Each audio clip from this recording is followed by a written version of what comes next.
I'm going to start off today with a lesson. It's a lesson, everybody, because we try to entertain, we try to teach. And the lesson is going to be the Mets recap on 98.7 ESPN, driven by Ramsey Mazda. About 2.5 days ago, the Mets were 10 games in back of the Braves. After the win last night in extra innings, they're a half game back of the Braves for the number one wild card in the National League, which means that if they play a best-of-3 wild card round and they have the first wild card, it'll be at Citi Field.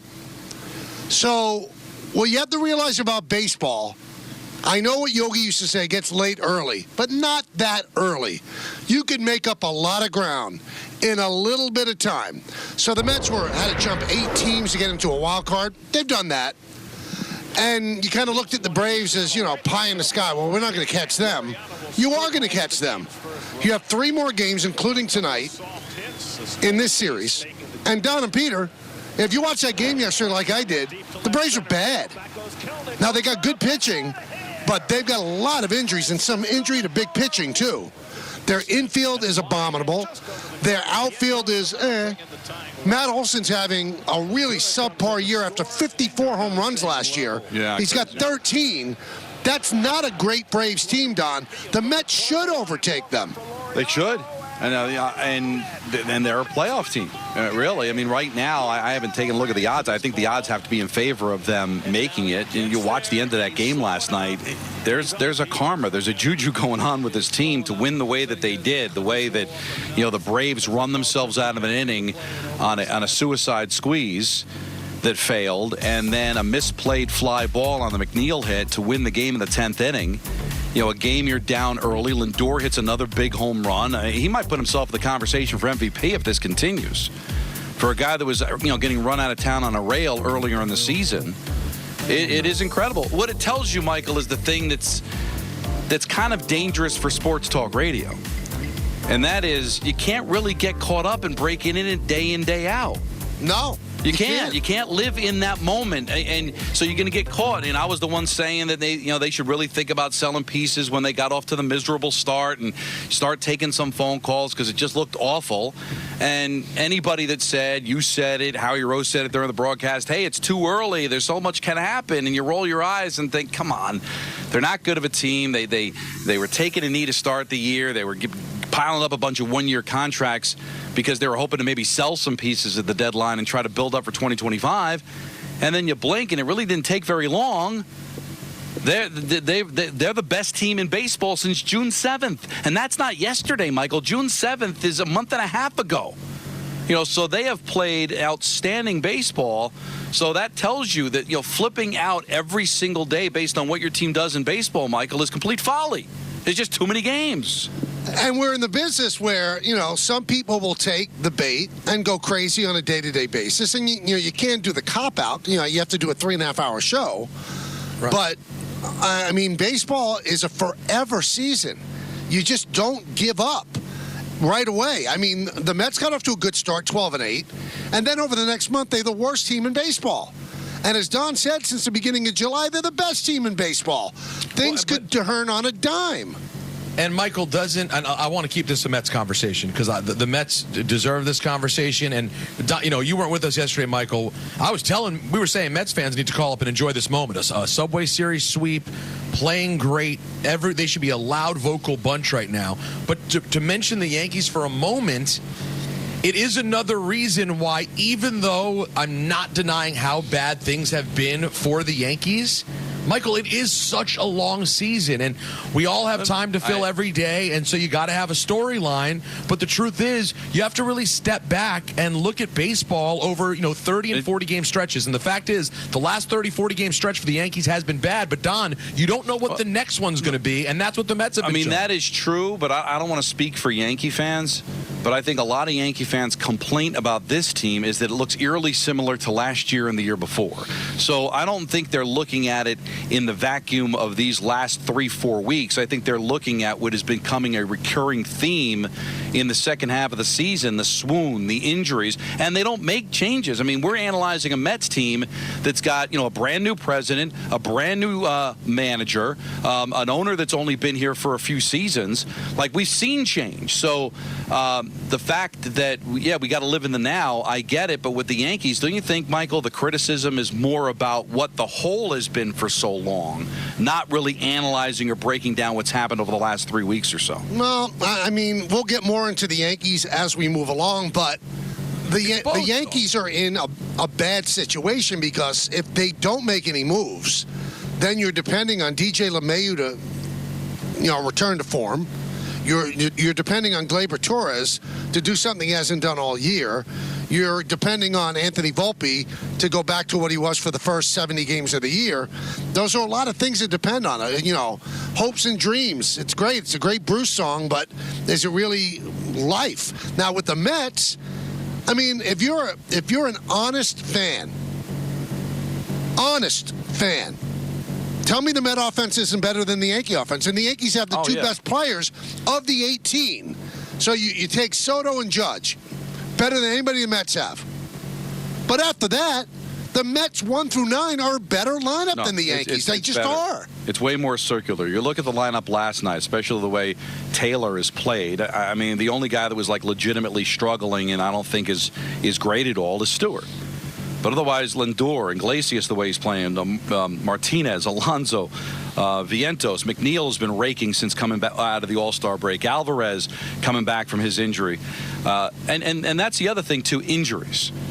It's not like you mentioned the Braves, and they're certainly in the situation they are because of their injuries. It's not like the Mets have been healthy, right? They played how long without Marte?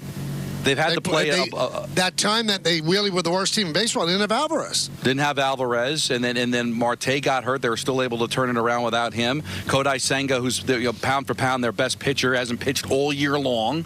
And you had to wait for Diaz to kind of get back and going to start the season. They had to cut bait with Beatty at third base. I mean, but they've found guys. They've found Iglesias. They've been able to plug guys in. Vientos has now become the player that they thought that he was supposed to be when they called him up, last year. So everybody goes through injuries, Michael, but they've been able to find a way to fight through them. They've got something going on. There's a bit of an excitement, and watching that game, watching really the last 3 games, it's just been absolutely amazing. And then you sprinkle a little dust on there of the way that they won the game last night and the way that the Braves ran them out of the inning, earlier in the 10th inning. Something's going on here, and you start to believe, and it starts to create magic, and it becomes a lot of fun. Now, we keep saying the Mets have to, improve their bullpen. Well, very quietly, Stearns had a big pickup, and I said it the day they got him. Mm-hmm. We were on the air. Phil Maton is a good pickup, and because they have an overabundance of starting pitching, they took Budo and they put him into the bullpen, and he came in yesterday in the 6th inning with nobody out, and he completely shut down the Braves. The game could have gotten away right there. So, yes, I still think, would you like to have a guy that could close when Diaz is going through it? Yeah, those guys are hard to come by. And I'm going to tell you another thing. We keep saying the Mets have to do a little bit of this, a little bit of that. Well, they could make a big trade tonight if Kodai Senga pitches anything like he did last year when he was in the Cy Young conversation. If he's that guy, then maybe you don't have to pick up a starting pitcher. Maybe you could go for 1 more. You don't have to go for 2. And I'm going to say something else, Don, you might not agree with. If they could make a major trade, and I don't even know where you would put that major piece, this team could win a World Series. With that offense, who's better in the National League? The Phillies and the Dodgers. Yeah. And the Phillies are starting to come down to earth, too. So you tell me you can't beat either of those teams a best of 5 with that offense? I'm not going to say you can't. And I'm not going to say the Mets are going to the World Series. But to say they have no chance, no, I don't believe that. So now, rather than tiptoeing around, well, should we add, should we try? Well, getting rid of anybody is dumb. Dumb. Now, how much should they add? They should go for it.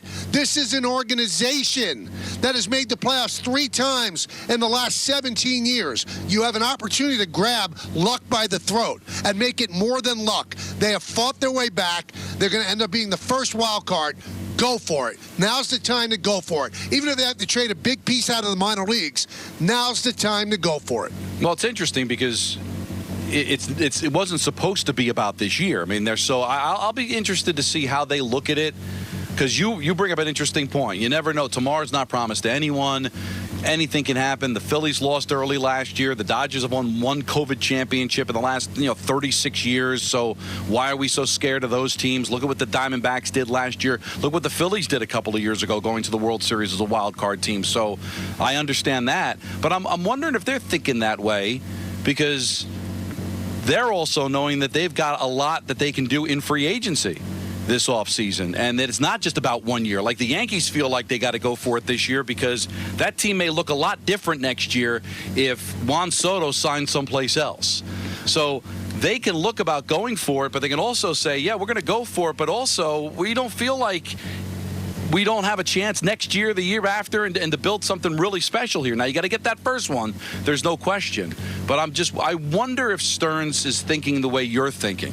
Yes, go for it, but also realize that there's still a really, really bright future here, that you don't want to mess up too much just based on, hey, anything can happen. Maybe you want something a little bit more stable than, hey, anything can happen. I hate that take. I'm not saying you. I hate that take. Because remember, the Mets won 101 games a couple of years ago. So you think, well, they're right on the precipice, right? They crapped the bed last year. The manager got fired. You don't know what's going to happen year to year. You don't know who's going to get hurt. You might not have Pete Alonso next year. You have no idea. You might have Juan Soto. Who knows? But I'm not giving away this year where there seems to be a little magic and a little pixie dust. You got to go for it. You can't sit back and wait for next year. You said it earlier. Next year is not promised to anybody. Well, all I know is, watching other sports, you just see, look at what the Giants were back in 2022, and they took a huge step back. The Rangers, after going to the conference final 2 years ago, get bounced in the first round, and they come right back and go to the conference final again, but we're still waiting for that elusive championship, right? I mean, we all felt like the Knicks were going to take the next step, and then injuries really betrayed them, and they had to settle for a second-round exit last year. I mean, you're right, Michael. I mean, in sports, you like to build and think about the future, but when something's happening, you got to honor that. You got to honor the moment, right? You got to respect the moment. And quite frankly, it's something the Yankees, I don't think, have done, because they think so much about, well, we got to hold on to our precious future because we don't want to blow that up, and then the present gets devalued. I think you be smart about it, but at the same time, I think you're right. You have to kind of honor the moment, and something's happening here right now. And you see what's happening. The trade deadline's next Tuesday, all right? Look at teams that have a chance, just a chance. The Diamondbacks, they went out and got A.J. Puck, a hard-throwing left-hander that makes you swing and miss, which is what they don't have in their bullpen. And they gave up two really nice prospects. Really nice prospects. The Diamondbacks, they got Randy Arozarena from the Tampa Bay Rays and gave up two really nice prospects. You can't sit back and wait for it to percolate. If you got a chance, you go for it. Would you say the Mets don't have as good a chance to win a World Series as the Seattle Mariners? Now, the Mariners have great pitching. Their offense is lousy. Right. So they got a Randy Arozarena.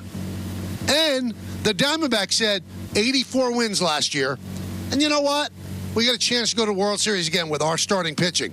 They're going to get back Rodriguez. They're going to get back Kelly. All of those guys, they'll get them back. They need some help in the bullpen. They traded two nice pieces out of the minor leagues. That's what teams have to do. And there are a lot of teams that think they have a chance. So if the Mets want to get something significant, or if the Yankees want to get something significant, they're going to have to give up something significant. Otherwise, you're working on the margins, and then the margins really going to improve you that much. Well, Arozarena now in Seattle. Looks like Snell, there's reports that he may become available. Thank you very much. I want no part of him. Yeah, well, I'm just saying that, but he might end up somewhere and help somebody. I'm just using it as an example that you decide to stay pat, and then the teams around you make deals. Well, then you could fall behind, no fault of your own, right? The teams get better. Philadelphia made a deal with the Orioles. Both those teams felt like they got better. So the Yankees and the Mets have to pay attention, not just to themselves, but the landscape around them. And the teams that we don't maybe think about, like Seattle, I don't think about Seattle, Michael. They've never been to the World Series. This is a team that's never been really a legitimate threat in the postseason in years, but who knows? They make a deal, now all of a sudden that might be enough for them to become a legitimate threat in the American League.